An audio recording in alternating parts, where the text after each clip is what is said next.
Oke, assalamualaikum warahmatullahi wabarakatuh, para penonton dan para pemirsa dimanapun Anda berada.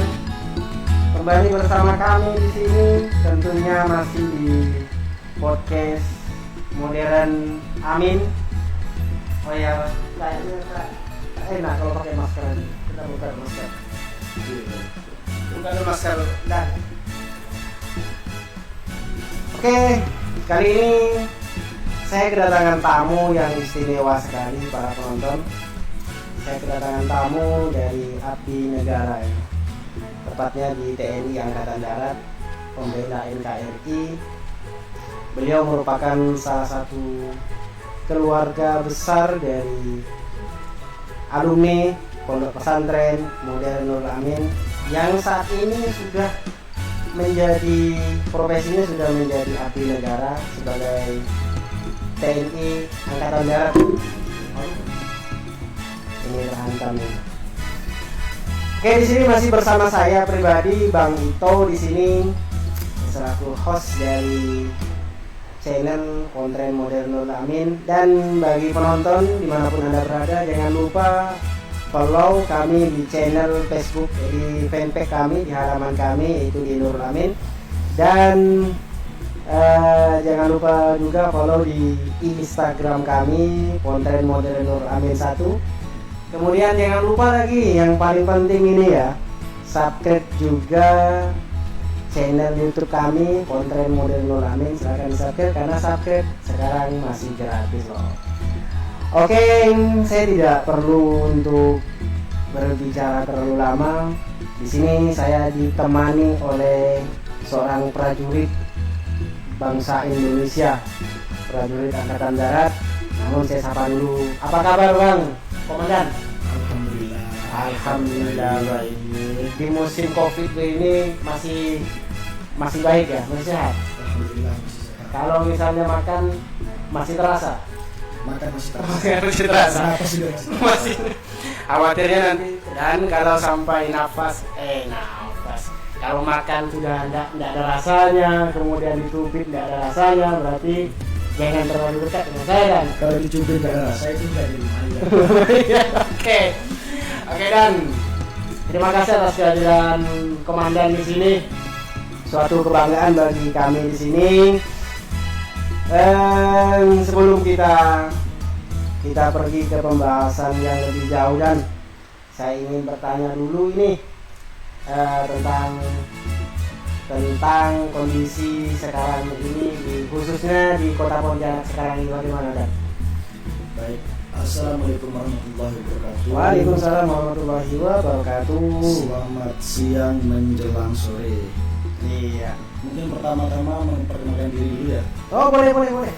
Silakan. Nama saya adalah Arianto. Pangkat Pratu Prajurit 1, berdinas di Korem Sintang. Ya. Ya, status Kanol.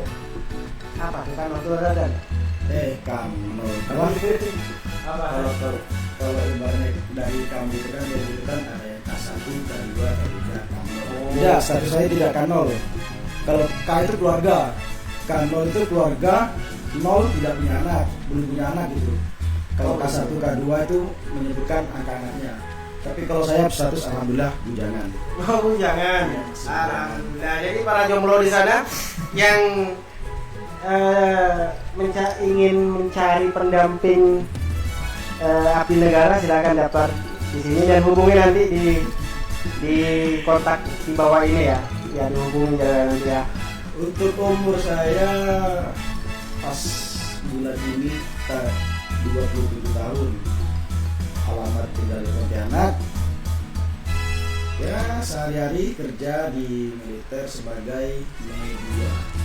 Oh ya. Jadi hari-harinya sebagai informasi ya. Mencari informasi media. Oke, penonton dimanapun Anda berada, beliau ini merupakan salah satu alumni dari Pesantren Modern Nurul Amin yang berada di Desa Kubupadi, Kecamatan Kuala Menoreh, Kabupaten Kuburaya. pada tahun 2000 berapa dulu di pesantren? Saya itu masuk pesantren itu tahun 2011 antara 2011 2012 masuk pas SMA. Keluarnya itu kalau nggak salah itu 2014. Berarti angkatan tahun 2014 lulusannya ya langsung. Oke Dan, jadi sebelum kita membahas mengenai tentang keprajuritan, alangkah lebih baiknya sekarang kita bernostalgia saja. Bernostalgia ketika duduk di pesantren, ya kan? Oke. Pesantren. Ya. Nostalgia di pesantren ya. Ya pesantren. Iya. Pesantren. Ya, Kalau pesantren gini Pak. gimana? Pesantren itu bagi saya istimewa. Karena apa? Dalam kita kalau masuk ke pesantren untuk menjamin gimana pendidikan itu bisa sangat terjamin lah. Soalnya apa? Kalau kita seandainya sekolah di luar, menjadi pergaulan apa masalah lingkungan lagi itu kan biasanya berpengaruh pada diri kita. Tapi kalau di pesantren ini insya Allah karena kita banyak aturan, di situ ada regulation tentang tidak boleh membawa HP. Kenapa? Anak muda sekarang ini dia sekolah, tapi kebanyakan larinya ke game. Ya, betul. Dia pegang HP salah digunakan. Sebenarnya HP itu kan bisa kita gunakan secara jalan yang positif, betul. Ya. Yang negatif itu kan susah. Itu makanya kalau saya ini pribadi tidak terlalu bisa menjamin kalau seandainya muda-mudi ini Tidak mondok gitu. tidak mondok gitu. Tidak ngantri. Tapi tergantung dari mereka sendiri Pak. Kadang lingkungan itu mempengaruhi kita, cuman kembali dari kita lagi. Kalau kita bisa memanagenya, ya alhamdulillah berarti bisa menguasai. Dan lagi, pondok ini biasanya kalau orang-orang bilang terkenal dengan penjara suci ya Pak ya. Iya betul. Kenapa penjara suci? Karena gimana ya? Ibaratnya dikurung, nggak dikurung, ya kan Pak? Iya betul. Cuman kita diikat dengan peraturan di keagamaan. Menurut saya pesantren ini ibaratnya sangat-sangat bisa membawa jiwa kita ini menatap ke masa depan. Iya, karena kan kebanyakan begini kan. Pendidikan pesantren ini biasanya dikucilkan. Kalau lulusan pesantren bisa apa sih gitu Pak. Nah sekarang buktinya beliau ini adalah lulusan dari pondok pesantren, tapi nyatanya sekarang sudah bisa menjadi salah satu bagian dari abdi negara. Kesatuannya itu Angkatan Darat. Oke, tadi pesan yang dapat saya ambil dari komandan tadi adalah bahwa yang paling berbahaya sekarang ini adalah HP. HP ini sangat luar biasa pengaruhnya tadi. Luar biasa. Jadi para penonton yang memiliki anak silakan dimasukkan ke pesantren, karena dimanapun pesantrennya, rata-rata pesantren melarang anak kita untuk membawa HP, handphone. Oke. Nah, berarti kalau tahun 2000 berapa tadi masuk ke pesantren? Tahun 2012 kalau tidak salah. Tahun 2012 masuk ke pesantren Nurul Amin. Iya. Keluar tahun 2014. Oke. Jadi selama 2012, 13 dan 14 pasti banyak pengalaman di pesantren kan? Sangat-sangat tidak bisa dilupakan. Sangat tidak bisa dilupakan. Oke, sekarang begini kan.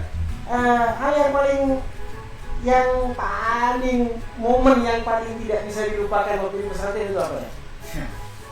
Momen yang tidak bisa dilupakan itu dulu pernah. Itu saya sampai sempat kabur dari sana. Keluar tanpa izin itu. Oh iya. Itu memang ya Allah parah betul itu. Itu bayangkan ya. Saya tuh keluar dari pesantren jam 9 pagi, nyampe di Pontianak itu jam berapa? Jam 4, jam 4 sore. Jam 4 sore. Yo, itu jalan kaki atau? Jalan kaki. Jalan kaki dari desa Bupati. Apa? Namanya santri kan. Itu sangat tidak bisa dilupakan itu lewat salut kita bisa itu sesuatu hal yang dilanggar ketika nyantri. Iya, hal dilanggar. Cuman ya itulah, saya tidak mau adik-adik saya mengikuti jejak saya. Ya, soal di pesantren. Tapi kalau soal di luar, ya jalan sukses orang ini kan beda-beda. Ya, betul. Ada yang setelah kuliah sukses, ada yang mereka tidak kuliah sukses. Cuman kalau bagi saya Pak ya, yang namanya orang sukses ini bukan hanya mempunyai pekerjaan atau profesi. Betul. Kalau dia punya pekerjaan tapi dia belum menikah itu belum bisa dikatakan sukses. Oh iya, berarti kalau sekarang ini Masih belum sukses. Iya. Karena masih belum laku ya. Karena masih belum ada bukti kalau saya. Astagfirullah, mudah-mudahan cepat dapat kemudahan. Oke, tadi kata komandan tadi bahwasanya dari jam 9 nyampe jam 4. Jam 4. Lalu ketika nyampe di rumah, apakah orang tua langsung nyuruh masuk atau marah atau senang dengan komandan saat itu pula? Malah mereka marah-marah. Marah-marah ya. Iya, saya itu sampai takut mau masuk. Itu orang tua pada marah-marah di depan dan mengusir-ngusir gitu kan. Namanya juga kita melanggar, ya pasti orang tua lebih tahu kan. Ya betul. Ya karena mereka kasihan ya udah saya disuruh masuk. Mungkin dan keesokan harinya itu saya langsung kembali Pak gitu. Oh langsung? Iya langsung kembali walaupun saya melanggar. Itu karena gimana ya? Karena keegoisan kita sendiri atau gimana itu kan. Namanya juga saya ini kan dulu kan pas masih SMP itu kan remajanya itu agak sering bertualang kemana-mana. Bahkan saya Pak pernah loh jadi anak pang Pak. Oh ya? Iya pernah jadi anak pang itu. Saya itu ikut-ikutan kawan saya itu sampai hampir 6 bulan kan. Jadi kerjaannya itu Pak, kalau saya perhatikan, saya mempelajari dari komunitas anak pang ini, ya memang mereka itu merendah. Mereka ini melawan aturan-aturan pemerintah seperti itu. Yang saya jalani, yang saya tahu, begitu Pak. Soal kehidupan yang kita sederhana. Kadang kita satu rokok satu batang itu bisa rame-rame. Oh, gitu. Kalau yang ada makanan ada uang itu kita bagi rame-rame. Kebersamaan Pak, yang saya dapatkan dari komunitas anak pang itu kebersamaan. Jadi loyalitasnya, Loyalitasnya solidaritasnya memang. Cuman itulah salahnya terkadang orang memandang gimana ya, memandang rendah sama pang. Tapi nyatanya kalau benar-benar dia anak pang itu solidaritasnya kuat, kebersamaannya, kalau berbagi. Cuman itu mereka ini banyak agak anak panggilannya. Oh iya, jadi sebenarnya mereka baik. Intinya jangan memandang orang dari segi penampilan Iya, aja. jangan memandang Gitu kan gitu. dari segi penampilan. Karena kita tidak akan tahu isi dari kepala mereka masing-masing, dari hatinya. Kita nggak akan tahu kalau tanpa mendekati secara persuasif. Oh iya, betul sekali komandan. Sepakat dengan apa yang dikatakan tadi itu. Ya itu pun tidak berlaku untuk anak pang juga Pak. Semuanya, semua unsur, semua komunitas, semua apa. Seperti itu. Betul. Ada pembelajaran dari suatu komunitas. Oke, kembali lagi tadi ke pertanyaan di masa-masa pondok pesantren. Ya. Dan jadi tadi momen yang paling tidak bisa dilupakan adalah pernah melanggar pulang jalan kaki dari Kubadi ke Pontianak dari jam 9 sampai jam 4 sampai di rumah. Itu pengalaman yang tidak bisa dilupakan, yang sangat terkesan. Gitu, Pak. Gimana? Pernah saya tuh bangun subuh jam 3 kan, jam setengah 3. Gimana? Saya tuh kan ibaratnya lihat kawan itu kan pada tiduran gitu kan. Sama donanya itu tonton dulu. Betul. Ngantuk dah kan. Iya. Jadi saya ambil mic itu. Saya ambil teks itu, ya saya baca. Bodohnya saya ini kan yang mungkin campur ngantuk kan. Ya betul. Sampai yang di bawah paling bawah tuh saya baca juga ambil kata. Itu saya baca Pak. Sampai orang-orang itu pada bangun itu. Oh jadi kan kebiasaan di pesantren ketika jam 3 Iya. jam 3 itu kan ada istilahnya bangunkan santri. Bangunkan Kalau santri. bahasa Arabnya tayakodu kan begitu. Dan memang catatan ketika itu kan yang catatan Madura itu kan pakai bahasa Arab gitu. Iya, pakai bahasa Arab. Lalu Ikut kebaca gitu. baca apa dikata? Ambil di atas. Iya. Iya lucu sekali itu ya. Memang Memang di pesantren sebenarnya banyak Pak. memang di Benar. memang di grup-grup itu yang biasa trending itu apa di atas gitu. Iya itu intinya ya mungkin kalau saya pikir-pikir abon di atas kalau di filosofi lagi Pak ya. Ya betul. Kalau dikaji ya kita harus berserah kepada Allah, ya betul. Jadi ada hikmah juga ya mengurangi Ya. kesalahan. Ternyata semua kesalahan atau semua khilafah itu ada sih hikmahnya juga. Oke, Kita Dan. itu kadang untuk mengkajinya kurang bisa.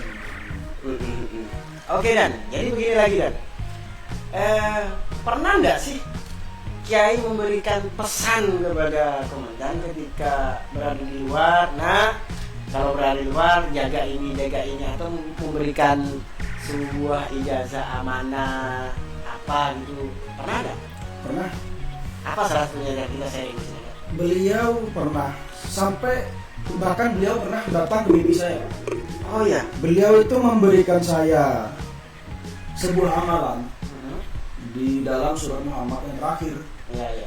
Jadi itu saya bermimpi waktu di pesantren, Pak. Cuman lalu kelamaan saya lupa. Pas untuk enak ini saya ingat, Pak. Ingat. Saya nanya ke beliau. Cintai dulu semasa di pesantren saya ada mimpi begini. Lalu beliau menanggapi, jangan Cong, katanya. Kamu amali ini saja, terbanyak sholawat dengan istighfar dan apa itu Pak yang biasa yang di amalan di Musa. Yang mana Dan? Biasanya kalau kita mau pidato itu sebelum pidato baca apa itu? Ya baca Alhamdulillah kan? Ya alhamdulillah sih, alhamdulillah. Itu kan akhiran alhamdulillah. Ada itu Pak.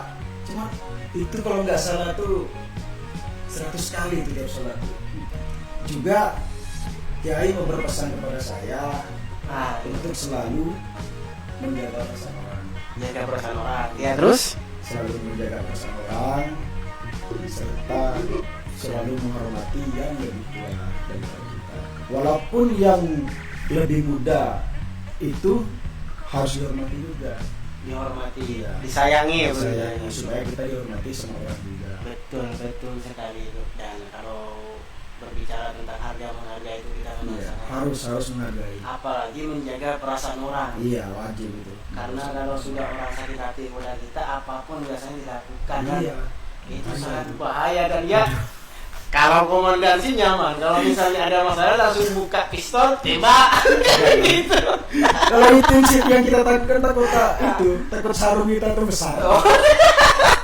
Nah, orang sekarang bisa berpikir yang aneh-aneh loh sekarang ini. Nah. Apapun bisa dilakukan juga, betul. Nauzubillahi min dzalik. Jadi amalan yang di ijazah itu kalau mengenai biasanya kan ya itu bilang jaga sholatnya, Iya. jaga Sholat juga, itu kan hal umum kan? ya tahajudnya, duhanya, kan begitu kan? Iya, betul, Pada betul, saat betul. selalu pesan begitu. Nah sekarang bagaimana Dan? Apakah itu udah dilaksanakan Dan? Alhamdulillah kadang-kadang saya laksanakan, kadang-kadang gimana ya, kadang ya namanya juga manusia biasa kan, sering Ya. turun saya. Cuman Betul. insya Allah saya selalu sempatkan sholat maghrib. Saya itu kalau di rumah Pak ya, maghrib Pak, berjamaah sama orang tua. Setiap maghrib itu saya berjamaah sama orang tua. Alhamdulillah.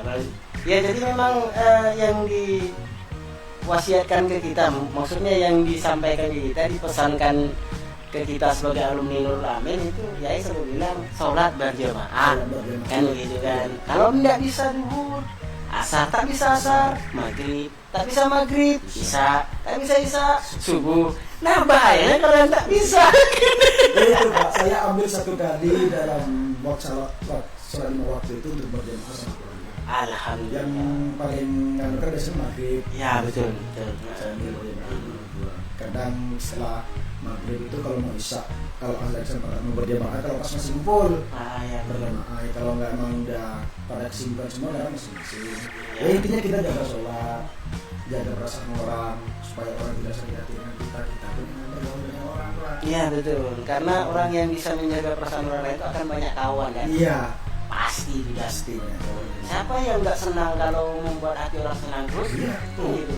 Ibaratnya saya kalau orang itu buat hati saya senang, pastilah saya rawat dia kan. Seperti itu. Kan begitu. Kebalikannya kalau orang buat sakit hati kita tuh apa? Kan Itu mesti si jengkel juga Pak. ada jengkel. Kalau komandan jengkel langsung cari pistol tembak kan begitu. Kalau saya apa yang mau ditembakkan? Paling nggak pakai catnya. Oke Dan. Nah itu tadi. Kemudian Dan ini nih yang harus diberikan informasi nih kepada teman-teman di Facebook atau di media dimanapun berada lah. Jadi pendidikan pesantren itu ketika komandan dulu berproses untuk menjadi abdi negara, ada nggak sih yang ngepek gitu lah tentang karir sehingga menjadi seorang abdi negara sekarang ini? Sebenarnya di pesantren itu semuanya ngepek. Dari apa? Kalau saya lihat pengalaman, jam 3 subuh aja kita udah bangun loh. Sedangkan di pendidikan masih jam 4 subuh. Jadi kita tuh masih menang 1 jam dari pesantren. Itu kan mengasah kedisiplinan kita dari sejak dini. Terus olahraga itu yang sangat penting.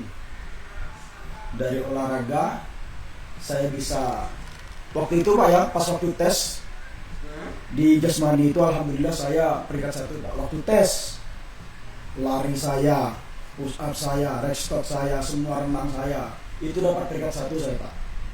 Cuman pas berkelanjutan ya alhamdulillah sampai pertengahan, cuman pas pendidikan akhir itu tidak peringkat 1 lagi ya, seperti itu. Saya dapatkan itu waktu di pesantren masih gencar-gencarnya ikut perlombaan pesepeda. Kan saya ikut lari itu Pak. Iya, betul. Lari cepat itu lah. Lari maraton itu. Iya, lari maraton. Saya kan pernah begitu. Ya alhamdulillah walaupun tidak dapat juara, yang penting sudah menjalani. Ya kan yang penting merasakan proses itu kan. Merasakan prosesnya. Oke, dan jadi apa yang kita lakukan di pesantren itu nanti akan menjadi bayangan atau akan membantu proses menuju kesuksesan kita ya, gitu dan ya. Itu ya intinya. Oh iya. Jadi disiplin. Ya, saran saya kepada teman-teman, rekan-rekan, mulailah dari tempat tidurmu, mulailah dari tempat tidur kita. Artinya seperti ini Pak, kalau kita mulai pas bangun tidur, kita merapikan tempat tidur kita beres-beres kamar kita. Insya Allah kalau kita pergi meninggalkan rumah dan berdoa, pasti akan ada rezeki itu. Pasti akan ada planning-planning yang positif dari pikiran kita. Oh, jadi harus apa tadi? Lupa. Intinya merapikan tempat mulai dengan merapikan tempat tidur kita. Seperti itu Pak. Kalau saya pribadi seperti itu Pak. Saya bangun tidur pagi-pagi mulai merapikan. Intinya saya mulakan itu awalnya itu dari tempat tidur. Ya kalau kita bangun tidur tidak rapikan tempat tidur gimana nih pas kelanjutannya Pak? Sedangkan yang tempat kita istirahat aja acak-acakan. Iya. Terkadang kan seperti itu. Sedangkan kita ada ini berasal dari tempat tidur ya. Ya kita mulai merapikan. Karena dulu pas waktu saya pendidikan Pak ya. Nah gimana? Saya itu sangat trauma Pak masalah tempat tidur ya, Pak. Ibaratnya yang namanya tempat tidurnya harus rapi mungkin. Bahkan koin itu Pak kalau dilemparkan itu mental lagi deh Pak. Kalau itu betul-betul rapi. Tapi kalau koin itu dilemparkan tidak mental, udah mandi pencarian kata orang. langsung kena hukuman. Wah, langsung gitu Pak, langsung angkat kasurnya bawa lari keliling. Habis itu rendam lagi ke masuk. Itu pendidikan Aduh, itu pendidikan parah itu Pak. Ya memang kita dituntut untuk disiplin ya. Itulah. Rapi dan lain sebagainya. Tapi alhamdulillah Pak, saya di pesantren itu udah biasa bangun subuh kan. Jadi pas di pendidikan ini tidak kaget bangun subuh itu. Malah lebih awal, lebih agak larut. Kalau kita di pesantren kan 2:30 atau jam 3 kita udah bangun. Kalau di pendidikan kita jam 4 bangunnya Pak.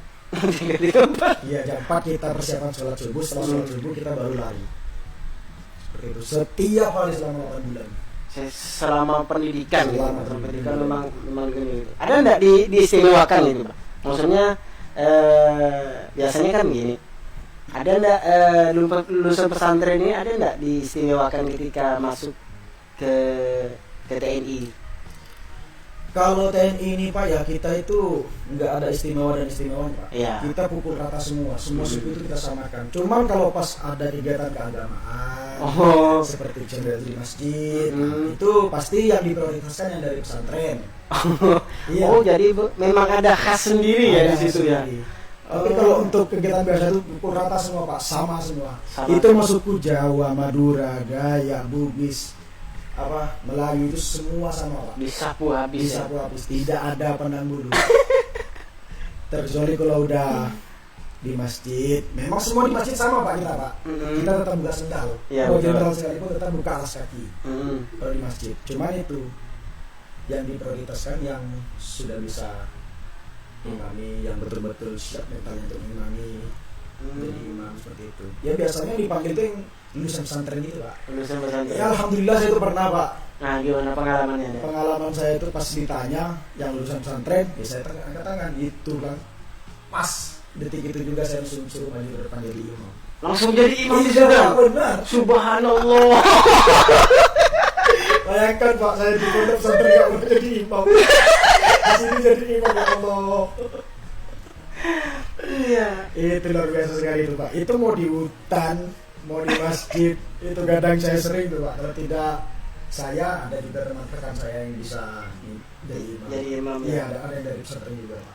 Berarti yang dari pesantren itu dicari ketika kegiatan keagamaan seperti muazin misalnya kan, imam sholat gitu ya.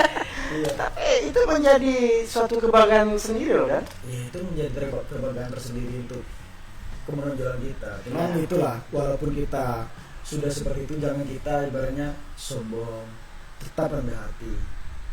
Ya betul.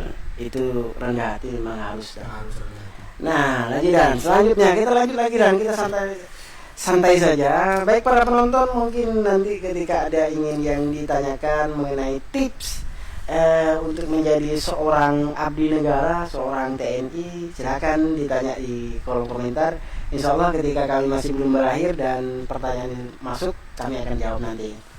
Baik, lagi Dan, ini Dan, ada enggak sih sebuah penyesalan ketika komandan ini ada di luar, hal yang dilakukan di pesantren itu yang membuat komandan menyesal sekarang ini? Misalnya, kenapa sih dulu saya tidak rajin begini, kenapa sih dulu saya meninggalkan ini, kenapa sih dulu saya tidak fokus ke ini, tidak belajar ini gitu. Ada enggak sih penyesalan seperti itu? Ada Pak. Ah, gimana? Saya tuh dulu nyesal karena tidak terlalu mendalami bahasa Pak. Oh, bahasa. Karena kalau seandainya saya ini Pak bisa menguasai dua bahasa itu Pak, Arab, Inggris itu Pak, otomatis saya ini udah bisa bertugas luar negeri Pak. Oh, begitu Dan. Iya, karena prioritas ibaratnya kita bisa menguasai bahasa Arab, bahasa Inggris. Terus kita berada di luar negeri. Yang kita tuh tempat kita untuk menjadi tempat kita tugas itu di situ Timur Tengah. Mayoritas orang Arab. Ya, Kita betul. mau ngomong bahasa Inggris juga welcome. Mau ngomong bahasa Arab juga tafadhol. Seperti itu Pak. Oh, Itu iya. saya sangat sesalkan. Jadi untuk adik-adik saya yang Nah, ini pesan pesantren, nih. Nah, ini pesan nih saya buat sangat adik-adik pesantren. ingin berpesan kepada kalian kuasai dua bahasa ini, Arab, Inggris. Jadi kalau kita menguasai kedua bahasa ini, kita kemana-mana itu enak Pak. Iya, Kita mau jadikan juru bicara, mau jadikan translate, penerjemah, itu Enak. kadang enak Pak. Pasti dipakai sama orang Pak. Itulah sayangnya kalau saya seandainya dulu mendalami dua bahasa itu, mungkin sama jenderal-jenderal itu Pak, saya ngomong bahasa Inggris sudah Pak. Ah, Mungkin mantap udah berangkat ke sekali. Lebanon udah saya Pak. Jadi Tugas di sana. program pondok pesantren kita ini pas ya berarti. Seharusnya pas betul pas Pak. Pas pondok bahasa itu betul-betul sangat diacungi jempol karena sekarang ini kan bahasa ini kan untuk bahasa internasional kan Inggris kan dipakai di mana-mana. Betul. Iya. Kadang cuman tergantung dari kita aja motivasinya seperti apa. Kalau saya dulu motivasi itu Pak, pengen kuliah negeri Pak. Seperti itu. Pengen saya itu karena saya pengen sekali kuliah di luar negeri. Jadi kan kalau saya kuliah di luar negeri, dasar ilmu yang harus saya kuasai itu tetap komunikasi adalah bahasa Inggris. Iya, betul. Jadi memang awalnya memang tidak ada niat untuk menjadi TNI atau memang cita-citanya di TNI atau bagaimana Dan? Kalau cita-cita dari TNI itu sebenarnya ada dan nggak ada Pak. Ada dan tiada. Aduh. Iya gimana ya? Dulu kalau pas sebelum saya mondok Pak, saya itu tidak ada belum menjadi tentara aparatur Pak.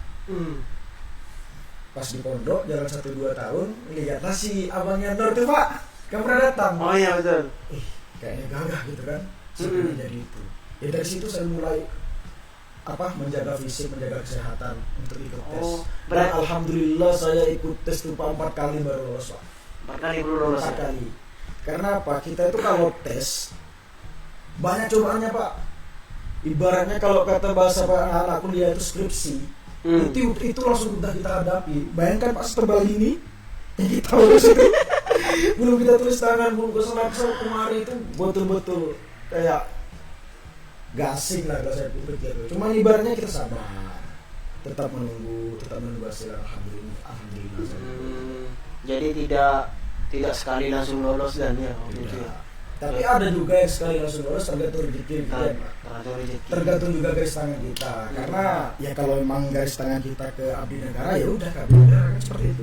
Dan Memang si takdir ini kata Allah itu kan di Al-Quran itu kan bisa dirubah kan. iya. Takdir kita bisa kita rubah sesuai kemauan kita. Tergantung diri kita Tergantung diri kita sendiri. Apa kata hadis itu? Innallaha la yughayyiru ma biqaumin hatta yughayyiru ma bi Bukan hadis, anfusihim. Pak. Hadis kan di Itu ayat dan ayat itu. iya dan Itu firman itu. Saya ini sudah apa nih? Kalau harus sebutkan ada Pak. aduh pemirsa, ini kita bicara santai saja. Oke, jadi tadi itu salah satu keluh kesahnya, misal tidak fokus ke bahasa ketika itu ya. Iya. Ya mudah-mudahan apa yang komandan sampaikan nanti didengar oleh adik-adik di pesantren, Amin. kemudian didengar oleh seluruh sahabat di media sosial ini dan menjadi penyemangat. Tadi kan komandan sendiri tidak pernah ingin jadi TNI kan gitu. Iya. Lalu ketika melihat salah satu abang dari santri di sana itu jadi TNI pakai seragam yang tidak itu, pakai seragam, lalu timbul semangat, timbul motivasi. Barangkali nanti teman-teman di media sosial nanti dengan komandan berbicara di podcast ini bisa menjadi motivasi mereka untuk menjadi abdi negara. Iya. Ya memang harus begitu dan kita harus saling support mensupport. Iya, harus saling dorong. Karena yang namanya manusia ini harus bisa memberikan manfaat ke orang lain kan begitu. Iya begitu. Karena ya intinya harus bisa memberikan hal yang positif pada orang lain. Iya. Kita lanjut lagi dan ke pembicaraan kita dan. Nah, tadi kita berbicara tentang pesantren. Iya. Sekarang enak enggak sih jadi abdi negara dan? Bisik-bisik aja kan? Jadi abdi negara itu ya sebenarnya ada enaknya ada gak enaknya. Cuma banyak gak enaknya. Banyak gak enaknya? Banyak gak enaknya. Kok bisa begitu dan? Ya, karena kita dikontrak sama negara. Tentara ini adalah alat negara untuk kalau terjadi chaos peperangan antar negara. Sebenarnya tugas kita ini untuk menjaga keutuhan negara yang kita cintai ini, Indonesia ini. Kalau ada serangan dari luar negara, begitu. iya. Makanya tentara-tentara itu disimpan di perbatasan Pak. Perbatasan negara itu pasti ada tentaranya di situ. Untuk mengantisipasi takut ada chaos gitu. Lalu kan langsung laporan ke atasan ada ini. Gitu. Jadi walaupun seandainya suatu negara itu nembak gitu Pak ya, kita tuh nggak bisa langsung ini Pak, kita harus laporan gimana cara minumnya, kita tembusi ke atas dulu. Setiap kejadian apapun itu kita harus lapor setiap terjadi perbatasan. Apalagi sekarang ini kan musim-musim COVID ya kayak di Malaysia itu kan sekarang kan TKI kan nggak bisa masuk Pak. Iya betul. Malaysia itu lockdown total Pak. Jadi dari rekan-rekan saya yang di sana yang berjaga di perbatasan itu mereka menjaga jalur-jalur tikus untuk supaya tidak mereka masuk. Karena apa? Takutnya nanti kan kalau dibiarkan masuk lalu larinya ke imbas kita, karena peraturannya itu memang nggak boleh masuk. Kasian juga yang jaga di sana, jadi tidak bisa tawar menawar untuk masuk gitu Pak. Nggak bisa sekarang masih. Apalagi sekarang ini kan untuk Pontianak kan zona merah Pak. Zona merah. Iya zona merah sekarang. Kegiatan malam itu dibatasi, kegiatan dalam yang sering ada keramaian itu ditutup sama pemerintah itu. Ya, itu salah satu mencegah. Iya, salah satu mencegah dan untuk memutus mata rantai COVID-19. Mudah-mudahan ya pemirsa, COVID-19 ini segera berakhir sehingga kita bisa beraktivitas seperti biasa. Amin. Itu tadi yang enak kayak yang tak enak dan kalau nggak enaknya tuh Pak, ya memang semua pekerjaan nggak enak Pak. ya Iya. ada dan kok Apa? ada kerjaan yang enak dan Ngepet. bahkan Ngepet jangan ini nih kan. Tahu beres ya. lanjut Di kita ini Pak ya, nah gimana kadang nggak enaknya ya namanya kita tentara juga kan manusia Pak ya. ya Ya namanya kita bertugas di perbatasan ataupun tunggu dan kalau bukan manusia bukan tentara ya dan iya. itu didemit dan Kadang itu rasa rindu itu Pak, ingin bergabung dengan keluarga itu sangat gimana ya, sangat ingin bertemu pas di hari-hari khas seperti hari-hari Lebaran. Sana kita ingin berkumpul sama keluarga, ini kita malah tugas di tempat yang lain gitu kan. sedih ya dan Ya sedih Pak. Ya itu kadang ada enaknya ada gak enaknya. Pas enaknya itu Pak, awas kalau kita pas lagi cuti, ketemu keluarga, ketemu pacar, ketemu kawan-kawan, itu enaknya Pak. Enak, Kalau kan? saya bilang tuh enaknya tentara itu pas cutinya aja Pak. ya Pas cutinya. Ya kalau kerjanya itu ya padahal itu dan kalau saya dan itu siap udah bosan itu dan ya cuman karena tadi katanya nggak enak, kita bawa enak Pak. Mau kayak gimana pun kegiatan pun kita bawa enak. Kalau kita bawa enak, kegiatan yang berat ini akan terasa enak, akan terasa gampang. Itu kuncinya. jadi tetap disiplin dan Iya tetap disiplin. Gimana pun kegiatan itu, modelnya mau sekeras apapun, kalau kita jalani dengan ikhlas, kita bawa enak, insya Allah kita juga enak menjalaninya. Seperti itu. Kalau kunci saya seperti itu Pak. kuncinya Ikhlas. sabar dah. Sabar. Oh, sabar juga ya. itu dari versi yang enak tadi ketika cuti Ketika cuti itu enak Pak. enak ya Enak, apalagi kalau habis tugas pas cuti. sangka saya dan kalau udah dapat istri enak dan Ya itu enak. Kalau masih saya itu Pak, kalau saya ini masih belum enak Pak. ya Belum gimana ada istri, belum sukses. Tadi katanya kan kalau enak ada istri, ya saya belum enak berarti. oh ya proses dah Proses. karena mungkin saat ini masih belum dipertemukan karena Allah itu memandang komandan ini masih belum pantas untuk punya istri dan Ya, bisa jadi semuanya Allah a'lam Pak. iya jangan kita harus berpikir positive thinking ketika sesuatu yang ingin kita dapat tapi masih belum kita dapati berarti penilaian Allah itu masih belum pantas kita untuk memiliki itu. Kalau sudah punya istri sekarang mungkin tak bisa jadi TNI. Iya gitu. Nah, terus gimana dengan saudara kita yang di pesantren itu Pak? Lebih dari saya. Malah saya melanggai beliau, nanti saya bayar adat Pak. Oh iya. Ya kita doakan senior kita Amin. yang masih belum laku lah. Kita doakan mudah-mudahan Amin.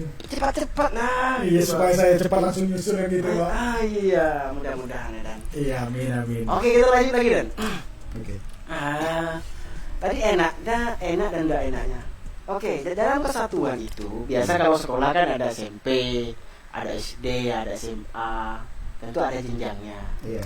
Kalau jenjang ke TNI-an itu sendiri itu apa Dan? Misalnya SDK, SMP atau gimana? Kalau istilah TNI itu apa? Istilah TNI di organisasi TNI. Di kesatuannya. Iya di organisasi. Iya. Ya itulah yang kurang tahu juga. Kalau di setiap batalion Pak ya, Ya. saya pernah di batalion. Itu ada organisasinya juga Pak.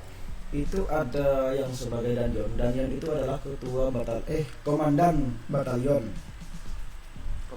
Komandan batalion berpangkat letnan kolonel melatih Pak di sini. Oh. Letnan kolonel. Terus di bawah danjon ini Pak ada wakilnya wadanyon. Wakil komandan batalion berpangkat mayor melatih 1.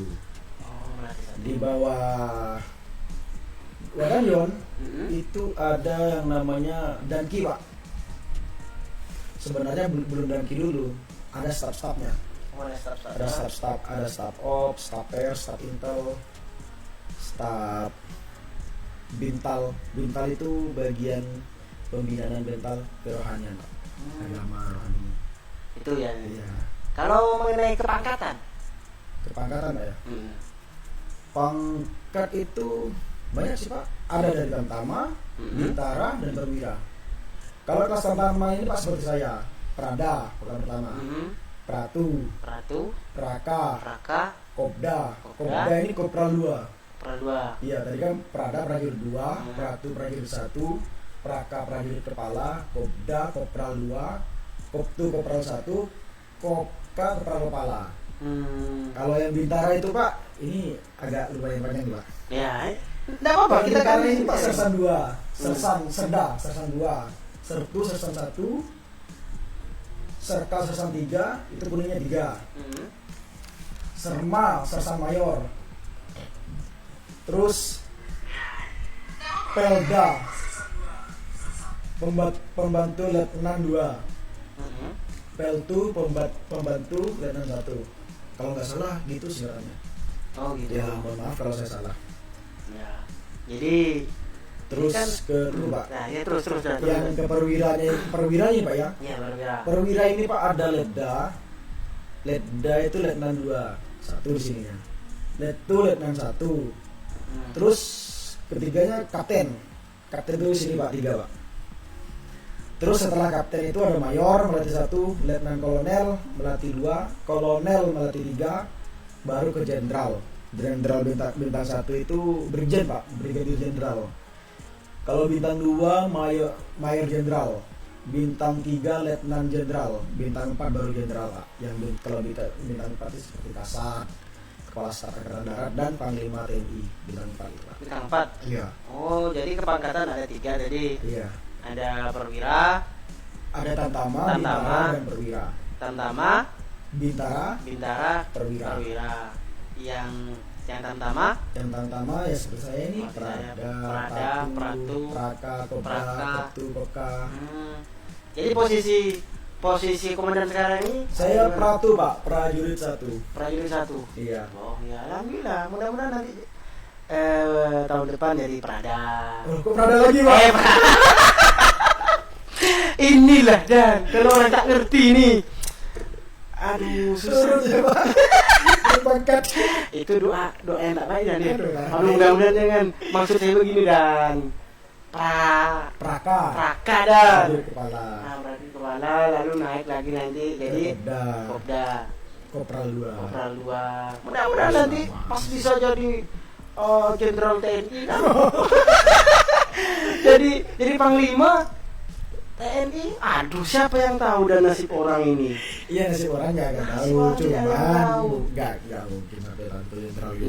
Tidak ada yang tidak mungkin di dunia ini, dan kalau Allah menghendaki. Iya, kalau Allah menghendaki. Karena yang mengatur semua adalah Allah. Manusia hanya bisa berencana dan Iya. jadi rencanakan sekarang, harus berpikir positif. Mudah-mudahan karir ini berjalan mulus. Kalau seandainya nanti komandan jadi Panglima TNI, wah, kami di sini di pesantren Nurul Amin ini aman dan minta utusan prajurit ini ada santri nih. Agak miring dikit. Agak miring sedikit, tolong dianukan. Luruskan. Kan begitu. Ya mudah-mudahan karirnya. Oke. Kan jadi kalau tugas Pratu itu gimana sih Dan? Terus Pratu. Ya, seperti komandan ini kan apakah cuma jaga perbatasan atau apakah ada bagian-bagian tersendiri gitu, Pak? Kalau di organisasi Kompi Pak ya? Ya, Kompi. Kalau kayak saya Pratu ini Pak, ya kurang lebih dengan masih di bawah Danru Pak, di bawah Sersan. Ibaratnya masih prajurit, tetap pegangan saya itu adalah senjata yang bisa saya pegang. Kalau udah Praka ke Kopral itu baru kita pegang senjata mesin yang namanya Minimi. Minimi itu senjata mesin yang paling kecil. Yang kecil. Iya, kalau itu jabatan tempur. Kok makin tinggi kok makin kecil Dan? Makin ini lah Pak. Oh. Makin tinggi makin jabatan yang tanggung jawab yang kita emban tuh makin besar. Oh gitu. Iya. Lagi Dan, sebelum kita ini ya penonton kita santai dulu. Jadi begini Dan, kita lanjut lagi. Pengalaman pertama sekali nih, ini kan waktu awal-awalnya masuk TNI, kemudian kan tidak pernah pegang yang namanya senjata yang besar itu. Iya. Gimana pengalaman pertama kali pegang senjata itu? Apalagi memfungsikannya. Iya, pertama kali saya pegang senjata itu Pak, rasanya itu Pak duduk bangga gitu Pak. Seperti ini senjata. Akhirnya saya bisa memegang juga nih senjata. Saya kira tuh berat Pak, ternyata itu nggak terlalu berat juga sih senjata itu. Awalnya itu pakai senjata ini Pak, senjata kayu. Zaman dulu. Kayu. Iya, senjata zaman dulu tuh Pak. Iya betul. Kalau kita bilang itu dengan kalau istilah anak-anak sekarang ini bilangnya seperti Kar 89 itu Pak, yang di PUBG itu Pak. Mirip Pak seperti itu. Panjang dia. Cuma lama-kelamaan akhirnya kita pegang senjata yang buatan anak negeri sendiri. Kita juga anak negeri itu juga ada buat senjata yang namanya SS. SS itu singkatan dari senapan serbu Pak. Ada varian juga SS1, SS2, SS3, SS4, SS5. Banyak varian. Kebetulan yang saya pakai itu kemarin waktu di batalion saya pakai SS2 varian 2 enggak varian 1 itu Pak, yang saya pakai. Jadi ada ininya Dan ya. Iya. Iya. Bangga Dan ketika pertama kali pegang senjata itu. Sampai saya nembak itu Pak, benjol sih dia Pak, biru. Karena mungkin terlalu dekat kan sama ini kan, sama mesinnya itu kan. Kan nendang itu Pak, senjata tuh. Ya maklum namanya juga orang nggak pernah nembak kan. Orang nembak. Waktu itu nembak apa Dan? Nembak ini lesan. Oh lesan. Masa langsung nembak orang. Siapa tahu langsung suruh nembak. Kawanmu nembak tuh supaya kena. Gitu. Ya, kita kalau sama senjata ini Pak, kalau pas kita latihan nembak, itu keamanannya betul-betul dijaga Pak. Betul-betul organisasinya betul-betul dibentuk. Bagian tukang menyiapkan munisi ada, tukang yang jadi pengatur nembak ada. Kita betul-betul menjaga keselamatan dalam menembak itu karena rawan. Nggak langsung misalnya ini senjata saya, misalnya kan, lalu saya ngurus sendiri amunisinya. Kita ada aturan semua Pak. Ada khusus semua ada, ya gitu. Ada aturan semua. Kita nggak langsung main.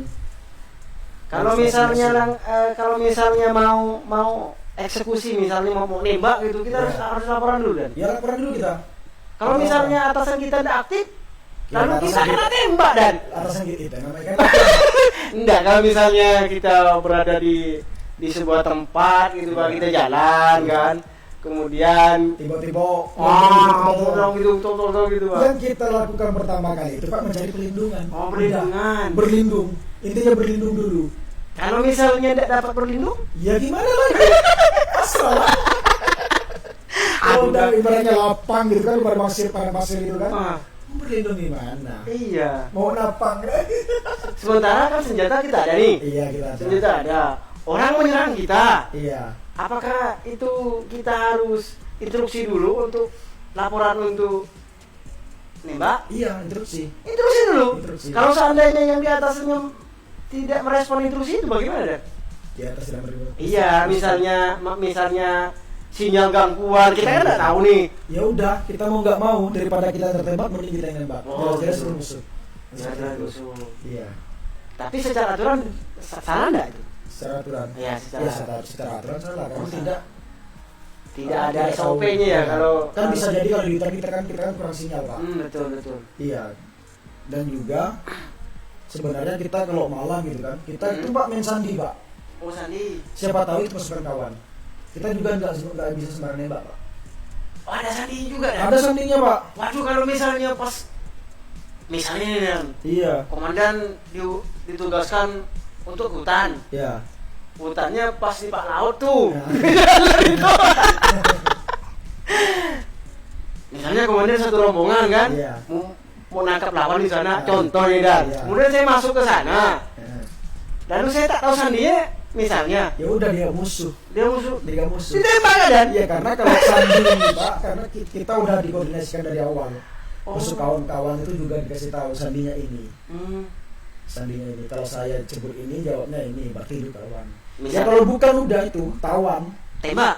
Ya kalau dia nembak, kita tembak lah gimana? Jadi dia menyerah, dia musuh, dia menyerah, ya kita tawan.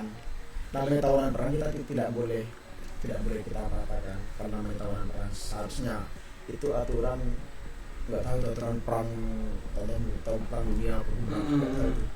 Namanya tawanan perang itu memang sebenarnya nggak boleh disisa. Ya keren sekali. Dan sebenarnya mungkin dari viewer yang ada yang sedang menonton di sini, mungkin ada yang cita-citanya untuk menjadi TNI. Mudah-mudahan dengan saya menghadirkan rekan saya di sini menjadi termotivasi untuk menggapai cita-citanya gitu. Apa lagi Dan ya? Lagi saya bingung juga ini. Santai Dan. Ada lagi yang ingin saya tanyakan Dan. Kalau jadi TNI cukup nggak Dan? Kalau jadi TNI Secara- secara cukupnya itu tergantung kita. Secara perekonomian bisa Secara ekonomi ya, cukup nggak? itu tergantung kita Pak. Kita yang mensyukuri. Kalau kita rasa itu cukup, bisa cukup. Iya. Tapi kalau kita insya Allah kita masih mengeluh kurang terus, walaupun berapapun tetap habis Pak, tetap kita merasa kurang. Karena sifatnya manusia ini seperti itu alaminya Pak, Jadi merasa kurang terus. padahal ya kan bukan itu yang dianjurkan kan? Iya. Yang dianjurkan adalah kita suruh Iya. bersyukur tadi. Bersyukur, terima. Ada namanya Pak, ini ibaratnya kata-kata senior dulu Pak kan. Mhm. TNI AD, terima nasib ini apa adanya. Emang gitu Pak. Ada juga ya istilah gitu ya. Itu di zaman dulu orang ibaratnya tentara-tentara yang udah pensiun gitu yang bilang TNI AD itu terima nasib ini apa adanya. Jadi sekali Tapi kita juga jangan terlalu menerima nasib itu lah. iya, Nggak harus lah. harus usaha dah. Usaha gitu Karena ibaratnya. katanya tadi itu Oh iya. Tadi yang gak hafal. aduh, jadi apapun yang kita miliki saat ini, cukup dan tidak cukupnya, kurang atau cukupnya, kurang atau kurangnya, Iya. tetap harus kita syukuri. Syukuri. Karena langkah atau sikap yang tepat untuk menyikapi hal itu adalah mensyukuri. Syukuri. Karena ketika kita mensyukuri sesuatu maka akan ditambah. Iya. La in syakartum la azidannakum wa la in kafartum inna adzabi lasadid. Kata Allah kan pesan kita suruh bersyukur, ketika kita bersyukur maka akan kita tambah. Ada 2 juta syukuri walaupun kurang, bisa ditambah 4 juta nantinya. Kalau tak tahun depan, minggu depan, tahun depan gitu. Namanya rezeki kan nggak tahu gitu. Kalau tak tahu dan harus dicari kan. Iya. Kalau komandan sudah memang ada insentif, kalau saya ya salam. Ini Ya, gitu lah. ini berbicara terkait apa namanya perekonomian. Oke, dan kebersamaan kita ini sudah hampir 1 jam dan capek tidak? Lumayan, nggak Kopi tidak ada, susah kita santai. Santai. Di masa pandemi sekarang ini, dan Iya. ada nggak tugas khusus untuk TNI sendiri? Untuk TNI, tugasnya di masa pandemi ini adalah membantu pemerintah untuk menjalankan prokes-prokes yang dianjurkan pemerintah kepada masyarakat. Oh ya. Iya, kita membantu pemerintah. Seperti sekarang kan pendataan zona merah, apalagi yang di KPKP itu kan tempat-tempat keramaian kerumunan. Ya. Kadang kita datangi untuk batas kegiatan malam, untuk sering selalu menjaga jarak, sering membersihkan tangan, gitu Pak. Dicuci pakai tisu atau pakai air? Dan? Pakai air, pakai sabun, pakai tisu. Tisu itu banyak gunanya loh Pak.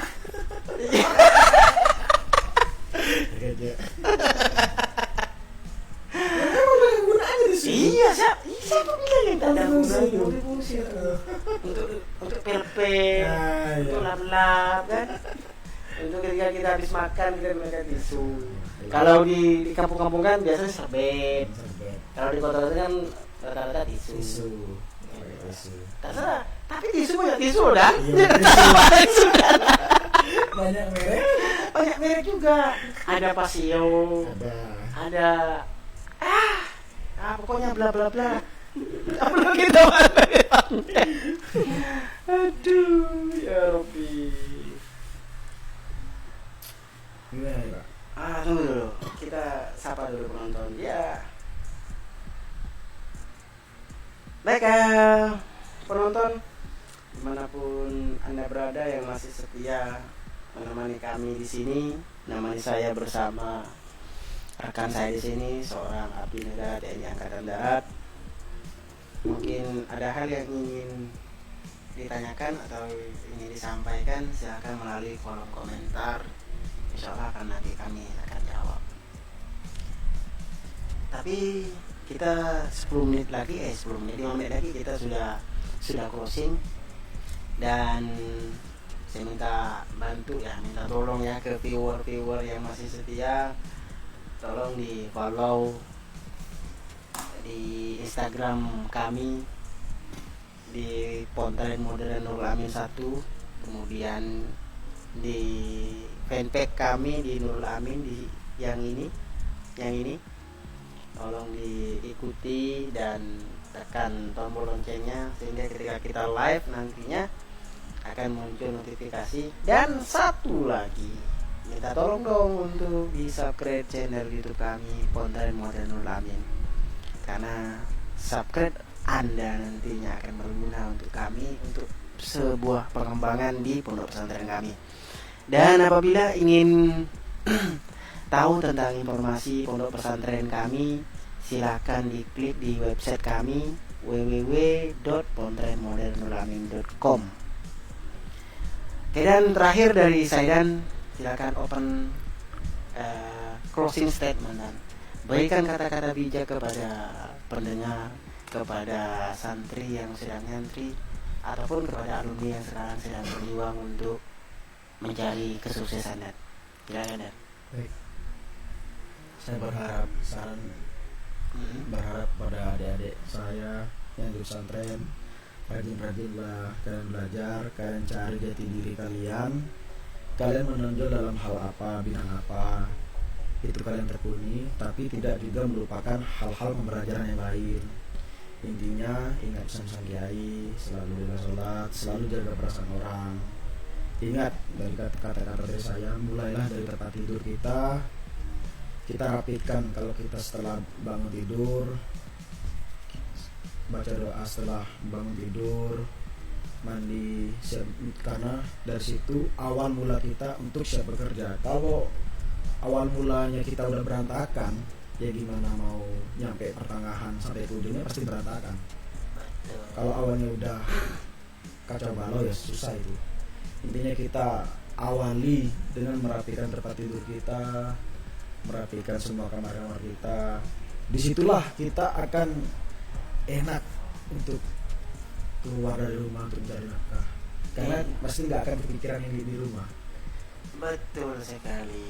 Jadi apa yang disampaikan oleh rekan saya di sini, seorang abdi negara yaitu Arianto ya, Bang Arianto, merupakan angkatan tahun 2014 lulus dari Pondok Pesantren Nurul Amin, berpesan kepada kita semua para penonton agar supaya tetap untuk menjaga sholat, karena kesuksesan itu datangnya dari Allah Subhanahu Wa Taala, sedangkan sholat itu merupakan kebutuhan dari rohani kita untuk dipersembahkan kepada Sang Khalik. Mungkin demikian apa yang ingin kita sampaikan pada kesempatan siang hari ini. Mudah-mudahan bermanfaat untuk kita semua. Semoga kita di masa pandemi ini, di masa COVID-19 ini cepat berlalu, sehingga kita dapat beraktivitas dengan seperti biasa. Dan untuk para penonton, tetap jaga kesehatan, jaga imun kita, tetap patuhi prokes, protokol kesehatan, jaga jarak, pakai masker apabila keluar rumah atau berjalan, kemudian cuci tangan apabila cuci tangan dengan air yang mengalir, tentunya dengan sabun. Terima kasih. Wallahu a'lam bishawab. Hadanallahu wa iyyakum ihdinas siratal mustaqim. Assalamualaikum warahmatullahi wabarakatuh. Kita dadah ke kamera dulu dan kita dadah dulu dan oke. Terima kasih.